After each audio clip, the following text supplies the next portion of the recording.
CPM மாநில செயலாளர் சண்முகத்துடன் தவேகாவின் இணை பொதுச் செயலாளர் சிற்றா நிர்மல்குமார் சந்திப்பு நடைபெற இருக்கிறது. இந்திய கம்யூனிஸ்ட் கட்சியை தொடர்ந்து சிபிஎம்மின் ஆதரவையும் கோரியுள்ளது தவேகா. அண்மை செய்தியினை பார்த்து வருகிறோம். சிபிஎம் மாநில செயலாளர் சண்முகத்துடன் தவேகாவின் இணை பொதுச் செயலாளர் சிற்றா நிர்மல்குமார் சந்திப்பு நடைபெற்று வருகிறது. இந்திய கம்யூனிஸ்ட் கட்சியை தொடர்ந்து சிபிஎம்மின் ஆதரவையும் கோரியுள்ளது தவேகா. அண்மை செய்தியினை பார்த்து வருகிறோம். கூடுதல் விவரங்களை வழங்குகிறார் செய்தியாளர் ரகு. வணக்கம். விவரம்.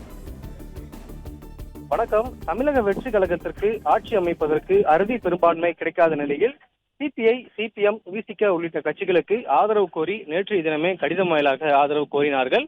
இதற்கு பதிலளிக்கும் விதமாக சிபிஐ மற்றும் சிபிஎம், விசிக உள்ளிட்ட கட்சிகள் நாளை அவர்களுடைய செயற்குழு மற்றும் மாவட்ட நிர்வாகிகளுடைய கலந்து ஆலோசித்து இதற்கு முடிவு தெரிவிப்போம் என்று தெரிவித்த நிலையில் தற்பொழுது உடனடியாக ஆட்சி அமைக்க வேண்டும் என்ற ஒரு சூழ்நிலை ஏற்பட்டிருக்கக்கூடிய நிலையில் அதாவது சென்னை டி நகரில் உள்ள சிபிஎம் அலுவலகத்தில் தவேகாவின் இணை பொதுச் செயலாளர் சிற்றா நிர்மல்குமார் தற்பொழுது சிபிஎம் மாநில செயலாளர் சண்முகத்துடன் அந்த சந்திப்பை நடத்தி வருகிறார். இதற்கு முன்பாக தான் சிபிஐனுடைய மாநில செயலாளர் வீரபாண்டியனோடு அந்த சந்திப்பை முடித்துவிட்டு அதன் தொடர்ச்சியாகவே சிபிஎம் அலுவலகத்தில் இருக்கக்கூடிய சிபிஎம் மாநில செயலாளர் சண்முகத்துடன் அந்த சந்திப்பானது தொடர்ந்து நடைபெற்று வருகிறார். இன்றைய தினத்திற்குள் ஏதாவது ஒரு நல்ல முடிவு எடுக்கப்படுமா என்று தெரிவிக்கக்கூடிய நிலையில் தொடர்ந்து இந்த சந்திப்பானது முக்கியத்துவமாக பார்க்கப்படுகிறது. அதே போல் சிபிஎம் உடைய மாநில செயலாளர் ஒரு அறிக்கையும் விட்டிருந்தார். அந்த அறிக்கையில் தமிழகத்தில் நடந்து முடிந்த சட்டசபை பேருத்தரவில் எந்த ஒரு கட்சிக்கோ அல்லது கூட்டணிக்கோ ஆட்சி அமைக்கும் வகையில் தமிழக மக்கள் தீர்ப்பு வழங்கவில்லை. இந்த நிலையில் தமிழக வெற்றி கழகத்துக்கு தான் 108 சட்டமன்ற உறுப்பினர்களை வழங்கியிருக்கிறார்கள். தவேகாவை தனிப்பெரும் கட்சியாக தமிழக மக்கள் தேர்வு செய்துள்ளார்கள்.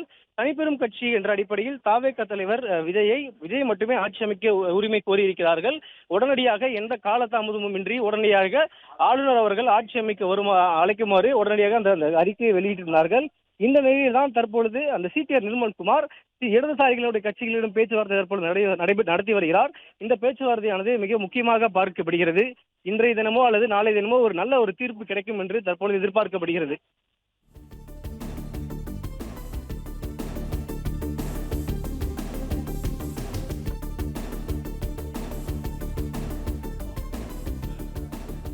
விவரங்களுக்கு நன்றி ரகு.